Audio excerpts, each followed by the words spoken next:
అందరికీ నమస్కారం. MNB English లెసన్స్లో 3వ రోజు క్లాస్కి స్వాగతం. ఈరోజు మనం చాలా ముఖ్యమైన మరియు మీకు బాగా ఉపయోగపడే ఒక ఇడియం నేర్చుకుందాం. The idiom is kill 2 birds with 1 stone. How do you solve 2 problems at once? You kill 2 birds with 1 stone. దీని అర్థం ఒకే రాయితో 2 పక్షులను చంపటం. వినడానికి కొంచెం కఠినంగా ఉంది కదా, కాని దీని అసలు అర్థం వేరు. తెలుగులో మనం ఒక దెబ్బకి 2 పిట్టలు అంటాం కదా, ఇది అదే.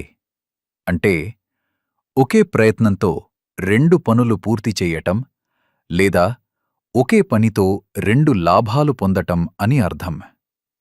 It means to solve 2 problems or achieve 2 things with a single action. It is all about being efficient. అంటే తక్కువ సమయంలో ఒకే దెబ్బతో 2 పనులు చక్కబెట్టటం అన్నమాట.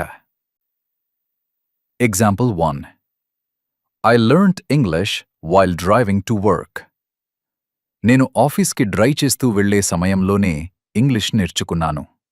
అంటే ఒక్క పనితో 2 లాభాలు, ఒక దెబ్బకి 2 పిట్టలు అన్నమాట. ప్రయాణం జరిగింది, చదువు కూడా జరిగింది. Let's try another example. Example 2. By cycling to the market, I bought vegetables and got exercise. I killed 2 birds with 1 stone. దీనర్థం, నేను సైకిల్ మీద మార్కెట్కి వెళ్లటం వల్ల కూరగాయలు కొనడం జరిగింది. అలాగే నాకు వ్యాయామం కూడా అయింది. ఒకే దెబ్బకి 2 పిట్టలు. Now, practice pronunciation with me. Kill 2 birds with 1 stone. ఈ ఇడియంని మీరు రోజువారీ జీవితంలో చాలా సులభంగా వాడొచ్చు. Here's a challenge for you today. Tell me one activity where you can kill 2 birds with 1 stone.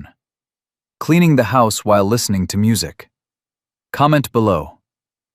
ఈ రోజు మీ ఛాలెంజ్ ఏంటంటే, మీరు ఒకే సమయంలో 2 పనులు ఎలా చేస్తారో కింద కామెంట్స్లో చెప్పండి. ఉదాహరణకు, పాటలు వింటూ ఇల్లు శుభ్రం చేయడం లాంటివి. If you want to kill 2 birds with 1 stone, learn English and have fun, then follow MNB English Lessons for more tips. See you on day 4.